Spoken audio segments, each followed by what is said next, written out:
Heippa. Mä oon Aluna ja tää on Cosmic Studio. Tää on tällainen maagisten asioiden ja korkeamman tietoisuuden kanava. Ja mä haluaisin teille ensimmäiseksi kertoa mun kanavoinnista, mikä mulla tuli. Mä näin ensin unen ja se unessa oli ukkoslintu, Thunderbird. Ja hän oli niinku todella vaikuttava näky, semmoinen kunnon intiaanilintu, ihan mielettömän hieno. Ja mä vaan tiesin, että se on Thunderbird. Seuraavana päivänä mä kanavoin tämän eepoksen. Valkoinen höyhen putosi taivaalta. Pilven päällä tanssi punaisin pukeutunut, kultaista lyyraa soittava kauneuden ilmestys. Naisen kultaiset hiukset hohtivat aurinkona hänen ympärillään. Naisella oli kilpi ja miekka. Hänen kultaisia saappaitaan koristivat joutsenen sulat. Höyhen putosi naisen saappaista, kun hän tanssi ja lauloi ja jalat tömistivät ilmakehän kantta. Taivaalta alkoi kuulua samalla kaukaista jyrinää. Poika sieppasi höyhenen maasta ja silloin tuuli yltyi. Ukkonen oli tulossa lähemmäs. Poika alkoi kävellä höyhen kädessään kohti apilaniittyä. Taivas sinersi apilaniityn takana ja perhoset lentelivät vielä kukasta kukkaan. Poika tihensi tahtia ja asteli höyhen kädessään kohti niityn takana siintävää metsää. Säde alkoi ottaa poikaa kiinni. Poika alkoi hölkkää metsään päin ja saavuttuaan metsän rajalle hän näki puun, jollaista ei ollut ennen nähnyt. Puu hohti valoa. Poika pysähtyi, otti hatun päästään ja kumarsi puuta kohti. Puu hohti turvaa, sen lehmus ulottui taivaaseen saakka. Puu kutsui luokseen. Poika puristi höyhentä kädessään ja otti suunnan puuta kohti. Puu soitti musiikkia, sen ääni kuljetti kuin hypnoottisena luokseen. Ukkonen takana jylisi voimistumistaan, säde alkoi piiskata kovemmin ja poika juoksi puuta kohti turvaan. Ukkonen riepui taivasta, pikkulinnat hytisivät viluissaan. Tuuli oli sietämättömän lujaa. Poika tarrautui puun runkoon kaksin käsin kiinni. Tuuli oli kylmä ja ankara. Säde muuttui rakeiksi. Nyrkin kokoiset jääpalat iskeytyivät voimalla taivaasta. Kaikkialla satoi kaatamalla. Poika oli tiiviinä puun runkoa vastaan. Hän halasi puusta suojaa joka solullaan. Puu taisteli tuulessa. Se vaappui ja nitisi oksistaan. Tuuli riuhtaisi puusta oksan ja ulvoi mennessä tyhjää nauruaan. Myrsky piiskasi voimallaan ja vesilammikot kasvoivat kasvamistaan. Satoi kaatamalla päiviä. Poika kiipesi puun oksilla sitä mukaan, kun vesi nousi ylemmäs ja ylemmäs. Taivas oli mustana kaikkialla. Poika keskitti itsensä vain puuhun. Puu kantoi häntä suojassaan ja ruokki hedelmillään. Poika oli jo lähellä taivaan kantta, kun taivas jyrähti viimeisen kerran. Silloin kuului korkea vihellys. Taivaasta viilsi kirkas valonsäde. Valo eteni häikäisevällä voimallaan yhdessä viheltävän huudon. Valo osui kaikkialla olevaan veteen, ja iskusta veteen sen valo alkoi laajata ja levitä kaikkialle. Myrskyn riehuva huuto vaipui alle kaikkialla leviävän valon ja kaikkialla kaikuvan ukkoslinnun häikäisvän kirkkaan äänen. Taustalla äiti puu lauloi pyhää melodiaan. Poika oli yhä kietoutuneena puuta vasten. Hän katseli puun latvustosta kaikkea sitä vettä allaan, joka hohti nyt valoa. Se hohti ukkoslinnun uudelleen syntymää. Vesilintu, ukkoslintu, tulijoutsenen taivaasta astumista. Poika huomasi puristumassa edelleen höyhentä tiukasti kädessään. Hän avasi kämmenensä ja höyhen nousi siivillään. Se lensi kaunista tanssiaan kohti korkeinta ja poika katsoi sen lentoa niin kauan kuin hän vain näki sen. Poika hymyili ja kumarsi taivasta. Höyhen oli tehnyt tehtävänsä. Poika alkoi kavuta oksistoa alemmaksi, kunnes vedenpinta oli enää vain järvet ja joet ja kaikkialla helmeilevä uudistava kaste. Luonto heräsi uudelleen eloon. Puut notkuivat hedelmää, jumalat siunasivat aarteillaan. Poika nojasi puun runkoon ja hän tunsi, miten hänen joka solunsa oli uusiutunut puun parantavassa laulussa. Poika laskeutui maata kohti kontilleen ja painoi kämmenensä maahan. Hän huoahti ajatuksesta, mitä oli juuri saanut kokea, miltä tuntuisi ottaa ensiaskeleet uudella maalla. Ei ollut helppoa irrottautua niin pitkään vierellä palvelleen suuren puun luota, mutta sitten hän näki valkoisen perhosen, joka kutsui poikaa luokseen. Poika lähti puun luota, seurasi perhosen kulkua avarassa lehtometsikössä, kääntyi vielä katsomaan taakse jäävää puuta ja vielä kerran sydämestään puuta kiittäen hän jatkoi kulkuaan metsikössä. Perhonen tuli pienelle metsälammelle. Lammen ympäristö oli erityisen vehmas, hyvin elävä ja satumaisen kaunis. Sammakot kurnuttivat rannoilla ja perhoset ja sudenkorennot lentelivät siellä täällä. Poika kumartui rantaviivaan ja katsoi kuvaansa veden pinnasta. Siellä näkyi kultahiuksinen nuorukainen, komea, rehti ja kirkassilmäinen. Onpa aika muuttanut miestä, hän totesi kuvalleen. Vesi alkoi värellä kuvajaisen ympärillä. Sieltä hänen kuvansa sisältä pärskähti pintaan vaalea-ihoinen naisolento. Sen iho hohti hopeaa ja hiukset olivat valkoiset kuin lumi. Mies ja nainen jäivät tuijottamaan toisiaan. Naisen suuret siniset silmät olivat täynnä hämmästystä. Mistä sinä tänne tulit, hän kysyi. Mies raapi päätän ja mietti, mitä vastaisi. No, tulen suuren puun luota, olin seuraamassa perhosta, kun löysin sinut. Mutta entä sinä, keneksi saan sinua kutsua ja mistä kaukaa sinä tulet? Nainen oli kuin energiaa, kuin vettä, tähtiä ja satua, kun hän vastasi. Saat kutsua minua Keeshaksi. Olen toiselta puolelta lammen, taivaan sateenkaaren takaa, siitä ajasta, kun sateen viime pisarat iskoutuivat maahan ja niistä syntyi uusia ihmisiä. Mies oli ällistynyt. Miten joku voi olla noin kaunis? Nainen oli noussut vedestä kokonaan, vesi valui pitkin hänen hopeista vartaloaan, hänen hiuksensa peittivät osan rinnoistaan ja häpöä peittivät hänen kättensä kauneus. Naisen kättä koristivat elämänkukan muodot, hän oli tatuoitu osittain valkoisin ornamentein. Miehen katse tahtomattaan pysähtyi naisen upealle ilmestykselle. Hän alkoi myös laittaa käsiään lannevaatteella verhailun pyhänsä päälle, hymyili naiselle ja katsoi kulmiensa alta merkityksellisesti. Nainen ojensi käden miestä kohti ja mies toi vahvan kätensä naisen käteen. He kulkivat yhtä matkaa rinnakkain, metsän halki, sanaakaan sanomatta, vain toisensa tuntien. Nainen oli taitavan kulkemaan luonnossa. Hän hypähteli kevyenä mättäiden päällä. Hänen lanteidensa liike ja rintojensa tärähtelyt sykkivät miehen vartalossa hänen katsellessaan naisen upeaa kulkua. Mies pysähtyi metsäaukealle ja jäi katsomaan, kun nainen kiipesi kiven päälle ja kurotti kätensä suunsa ympärille. Hän alkoi laulaa ihmeellistä taianomaista melodiaa. Laulu oli kuin toisesta maailmasta. Mies sulki silmänsä ja näki pelkkää valoa.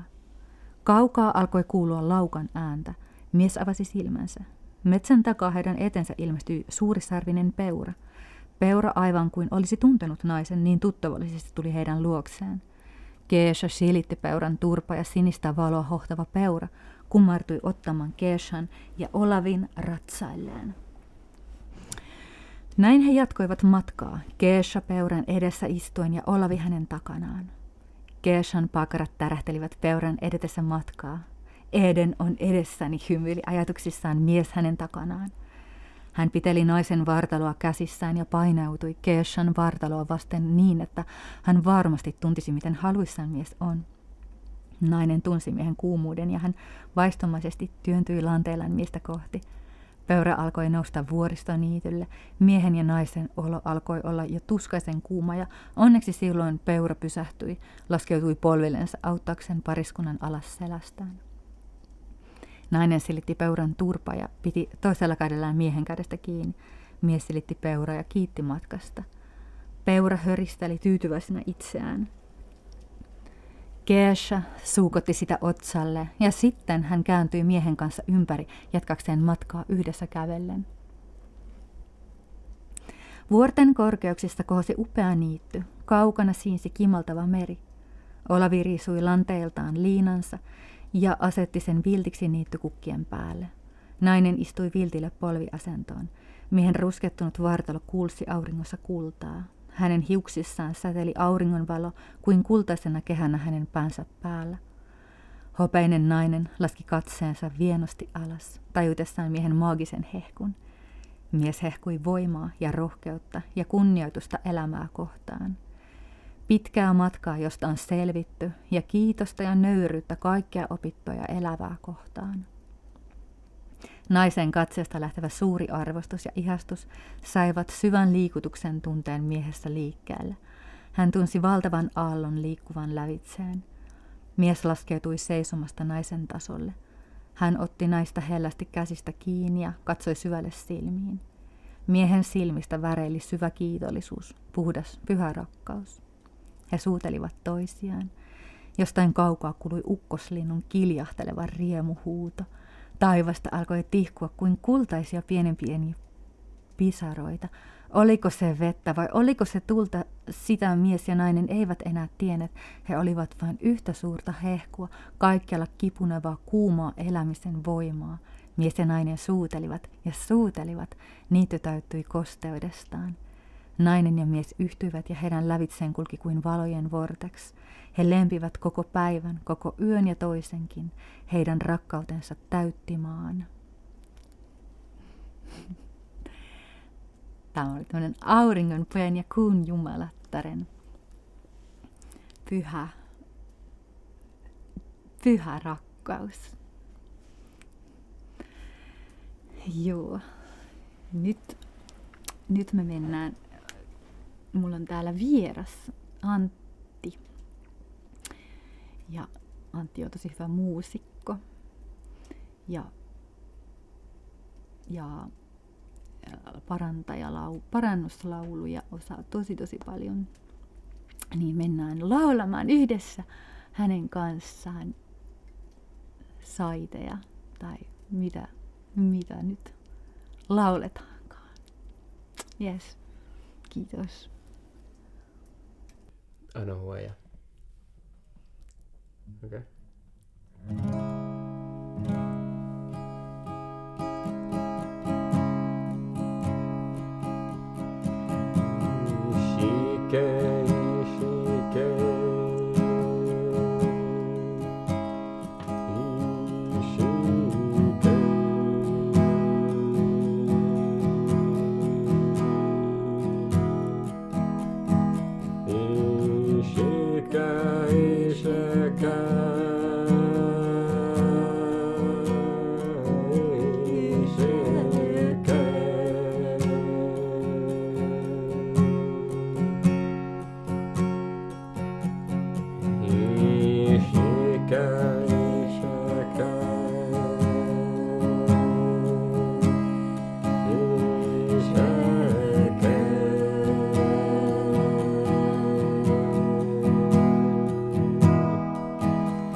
No Antti, mitäs ajatuksia heräsi tuosta minun eepoksestani, tai heräsikö jotakin? Mikä oli se, kun sä puhut eepoksesta, niin mitä se tarkoittaa? Se tarina. Se tarina. Mitä eepos tarkoittaa, by the way? No se vaan mulla tuli silleen, että se on niinku eepos. Ja Eepos, okay. mun mielestä siis eepos, että Kalevala on eepos. Okei. Okay. Ja, Si. niin. No ei, silleen siis tosi kaunis ja semmonen, se ainakin nosti mun värähtelyä ja kiitos tosi paljon, että jaoit sen ja sain kuulla. Ja ilo, että myös moni muu, niin kuin, jotka kuulee sen sit jostain internetistä, niin pääsee myös siihen energiaan, niin hyvä. Mä jotenkin itse sitä mä miettinyt, kun siinä oli se kohta ihan lopussa, missä se mies, tai se nainen, se Geisha, näki sen miehen upeuden, että kuinka miten upea se on ja kulkenut pitkän matkan takaa ja niin selviytynyt. Niin sit just se, kun se näki se mies, hänen arvostuksensa, niin sit se nousi sieltä seisalta hänen tasolleen. Ja sit mä oon tätä maailmaa miettinyt, kun tää on niin tämmönen patriarkaalinen systeemi, että niinku miehen tarvitsee kulkea sellainen niinku tosi syvä opetus läpi, jotta hän voi saada sen karisman, jolloin se nainen voi nähdä hänet täydellisyyden maskuliinisessa upeudessaan. Ja silloin se maskuliini patriarkaalisuus tulee sen naisen tasolle ja tulee rauha, tasa-arvo. No onko sulla jotain, kun on joulun aika, niin mitä sä haluat lahjaksi maailmankaikkeudelta?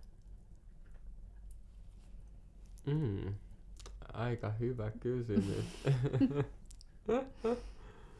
No mitä tahtoisin lahjaksi saada? No en mä tiedä, varmaan siis iloa. Iloa, joo. Sitä. Ei muuta. Ihanaa.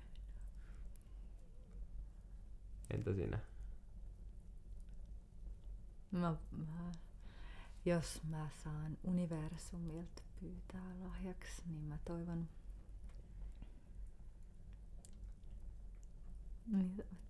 toivon sellaisen maailman kauneimman tien.